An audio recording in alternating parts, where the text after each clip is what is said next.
तो अब हम देखते हैं कि इनका जो नोशन ऑफ सॉवरेनिटी है या संप्रभुता का जो सिद्धांत है कि किस तरह से वो मॉडर्न संप्रभुता से अलग है या किस तरह से वो संप्रभुता को देखते हैं।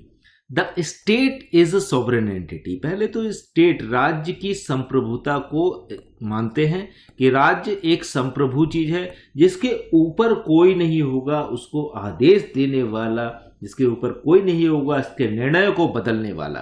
And it's sovereignty is expressed by variety of terms. अब अलग अलग तरीके से उस सॉवरेनिटी, इस संप्रभुता को वो डिस्क्राइब कर रहे हैं। और जैसा मैंने बताया कि पाली लैंग्वेज में है तो उसके जो शब्द हैं वो थोड़े अलग होंगे। अना, अधिपक्का, इसरिया एंड वसा एंड सीरी, इस तरह के वर्ड देते हैं। अब हम उसको देखते हैं किस तरह से वो उसको एक्सप्लेन करते हैं, इसका मतलब क्या है। अना मीन्स ऑर्डर और कमांड, कि आदेश देना। अना मीन्स आदेश देना। अब आदेश कौन दे सकता है? जो संप्रभु हो किसी भी राज्य में, क्योंकि अगर नीचे के लोग जब जिस आदेश को बदला नहीं जा सकता, जो फाइनल आदेश होगा वही संप्रभु होगा। जिसके पास ये शक्ति होगी उसके आदेश के बाद कोई उस आदेश को नहीं बदल सकता, वो संप्रभु हो जाएगा। अगर वो आदेश हायर अथॉरिटी या उससे ऊंची अथॉरिटी के द्वारा बदल दिया जाता है तो हम उस आदेश देने वाले को या व्यवस्था को हम संप्रभु नहीं मानते। जैसे आज के समय में अगर हम देखें तो व्यवस्था को समझने के लिए हमारे देश के अंदर फेडरल सिस्टम है। फेडरल सिस्टम में राज्य हैं और केंद्र हैं।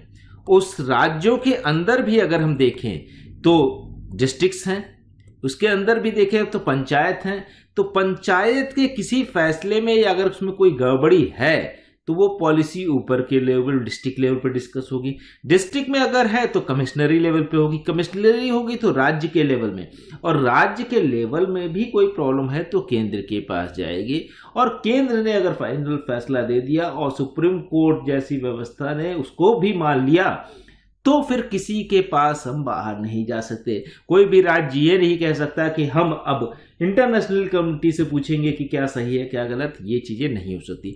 तो हमारा जो केंद्र होगा आज के समय, वो जो आदेश देगा वो संप्रभु है, चाहे वो आदेश बाद में गलत साबित हो या सही हो। आज के समय में भी तमाम सारे आदेश केंद्र की तरफ से आते हैं, बाद अगली गवर्नमेंट जो आएगी वो संप्रभु होकर उस आदेश को बदल सकती है, लेकिन जब तक वो गवर्नमेंट है, जब तक उसका आदेश सभी, उसके ऊपर कोई अथॉरिटी नहीं, ना कि कोई दूसरा देश उसको बोल सकता है कि इस चीज को ऐसे कीजिए।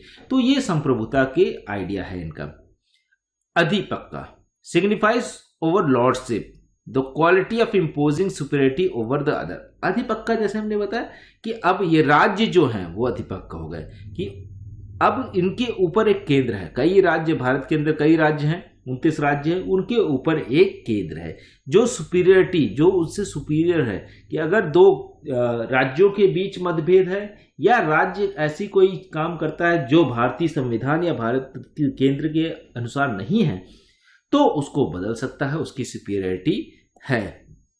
जिसको हम कह सकते हैं सेपरेशन ऑफ पावर की तरह, जिस तरह से डिवाइड हुआ है या डिवीजन ऑफ पावर जिसको है इसरिया, विच इज ऑल्सो कॉल्ड वसा। इसरिया और वसा एक ही चीज है।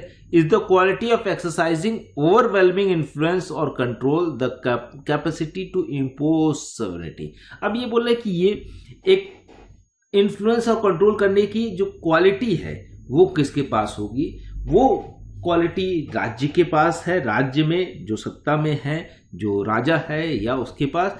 तो वो किस तरह से संप्रभुता को कंट्रोल कर रहा है और कैसे इम्पोज कर रहा है। अगर हम देखें कि अगर केंद्र मजबूत नहीं होगा तो तमाम सारे देश, भारत का एग्जांपल फिर से ले ले तो तमाम सारे राज्य ऐसे, हम अलग होने की भी बात करेंगे या अलग हो सकते हैं, तो इम्पोज कैसे करते हैं सॉवरेनिटी को। हमने देखा है इतिहास में भी कि भारत का जब, क्योंकि हमारा जो सोवरेन था जब हम आज़ाद हो रहे थे तो उस समय जो हमारा सोवरेन था वो ब्रिटिश हुकूमत थी और वो कंट्रोल नहीं कर पाती है। और कहते हैं कि अगर वो चाहती थी कि भारत का बंटवारा हो जाता है, लेकिन आज के समय में अगर हम देखें तो आज जो सोवरेन है वो किसी भी कीमत पे बंटवारा नहीं होने दे रहा है। तो चाहे वो कश्मीर के अंदर विवाद हो, चाहे वो नॉर्थ ईस्ट के अंदर विवाद हो या कहीं भी ऐसे विवाद हो, तो वो इम्पोज करता है अपनी सॉवरेनिटी को, अपनी संप्रभुता को। सिरी is splendour, beauty, glory, majesty and prosperity and is based on material position.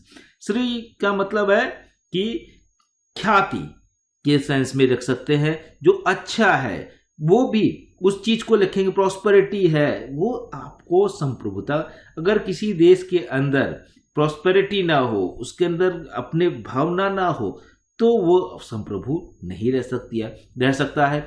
Material position बहुत जरूरी है। मटेरियल पोजीशन आर्मी के लिए जरूरी है। मटेरियल पोजीशन अपनी अर्थव्यवस्था बनाए रखने के लिए जरूरी है। मटेरियल पोजीशन लोगों को, जनता को खुश रखने के लिए भी जरूरी है। अब देखते हैं सॉवरेनिटी कनोट्स टोटल अथॉरिटी, जो हमने पहले बताया कि complete authority and ability to reward and punish, कि इससे ऊपर कोई अथॉरिटी ना हो।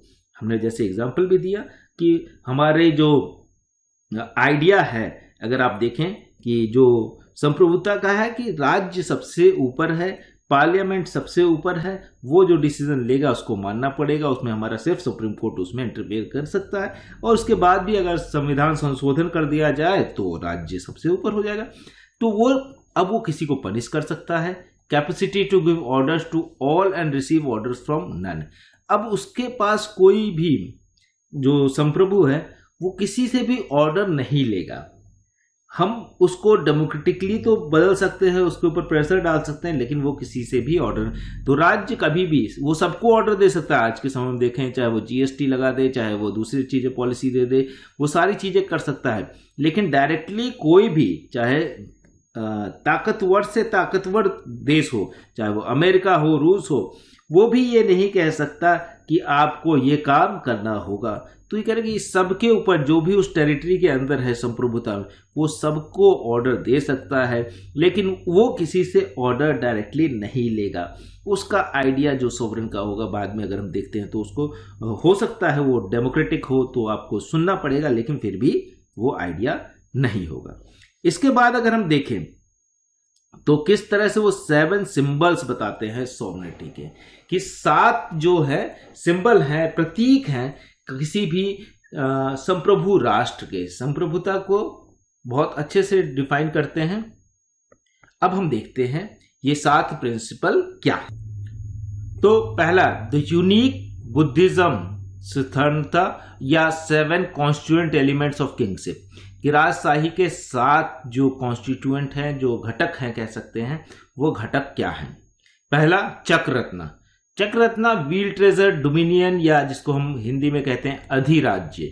अधिराज्य का मतलब है जो राज्य के अधीन रहे, उसके पास कुछ ऑटोनॉमी होगी कि अपने नियम कानून या अपने व्यवस्था खुद बना सकता है, लेकिन वो पूरी तरह से संप्रभु नहीं होगा।